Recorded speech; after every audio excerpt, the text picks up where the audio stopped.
dami pa ng problema, sabi ni Provincial Director.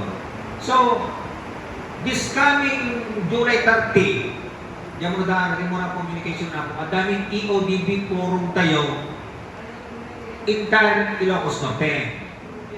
Which is, hindi kang idan, itipagpampanutan no, with this forum, adun to tirumwar, nga question coming from my kakabsat nga taga-Obo.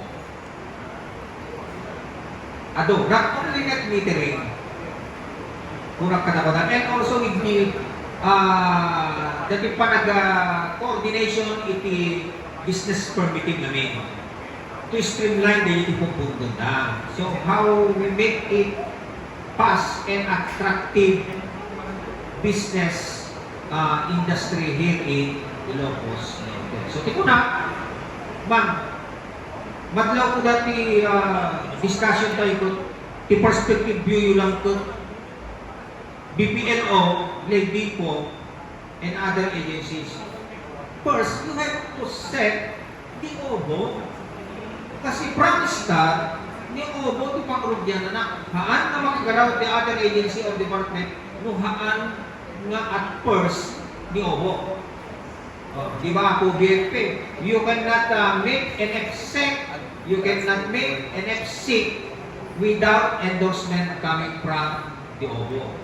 As well as business permit, they cannot approve any business without approval, endorsing officers coming from BFP, zoning, building, treasury, etc.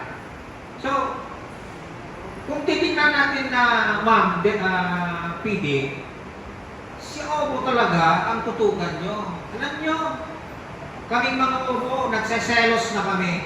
Yun ang word ko kay Provincial Director.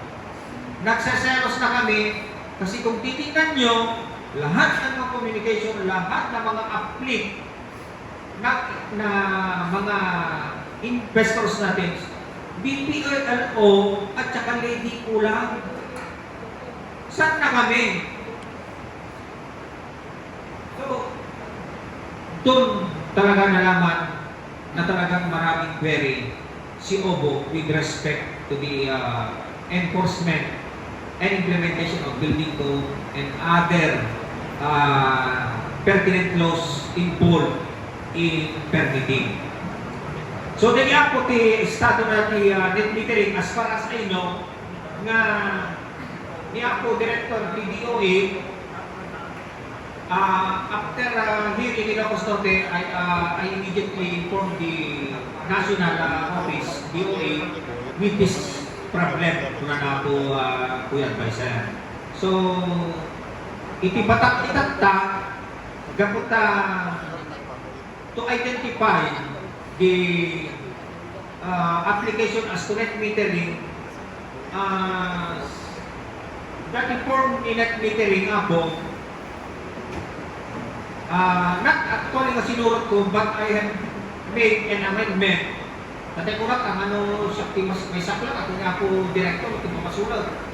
So, rinip to karkulaon kanya based on the information of the application of net metering, kinapit the record ni electrical permit board tapos na dapirmaan ni building official. So, almost same as mismo ide, nung laan to identify the application na net metering para sa compliance tayo with this GMC o apong GMC. So, discretion nyo, mga kobo, or na kayo na naki-finance ito with this kind of situation kakatuwa.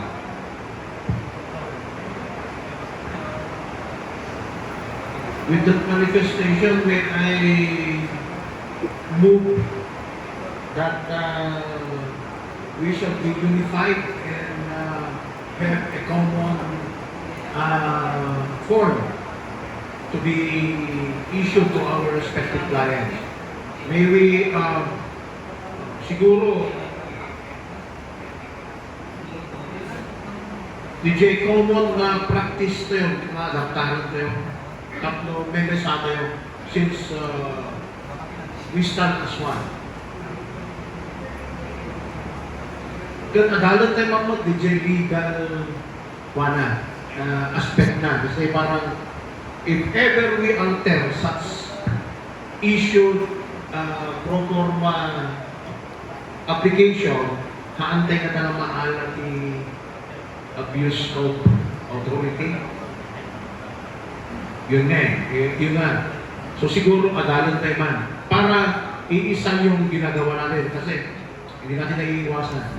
Apay ni Adams, ni Dumalnad, handa na require ng dikastuyan o sa bali, itong may iwasan tayo. We must have a uniform application form or what, or actions lahat. Ako.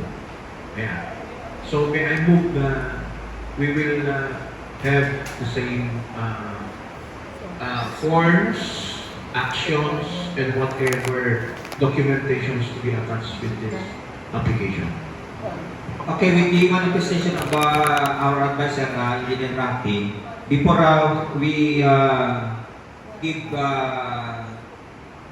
chance, kana tayo aming palikastak that we can get into a unified decision na po, i-present ko lang that the discrepancy between the annex issued by the GMC for net metering versus the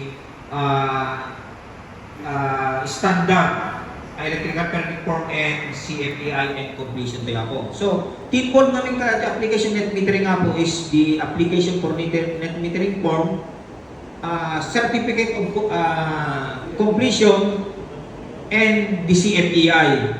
So, nukit kita tayo po, DJ, tanong pag-differentiate na yung discrepancy na, nukit tayo yung application for net metering almost similar or the same with the electrical permit form. Tilang diferensya na po, dito'y likod na. Now, nung tayo po DJ, application namin the certificate of completion, so the certificate of occupancy, di ba na application certificate of completion. So, with the different allied profession namin at DJ likod na, civil, electrical, architect, etc. Ngayon mo dati adaptaran tayo dati GMC, the net metering intended only for electrical.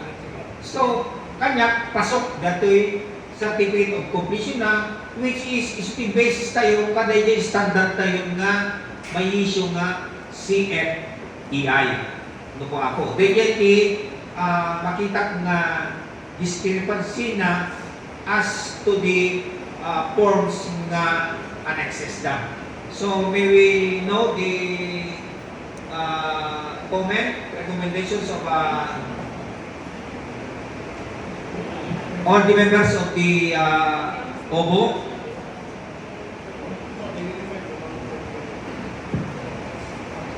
Any additional observation and recommendation, Adwan? Near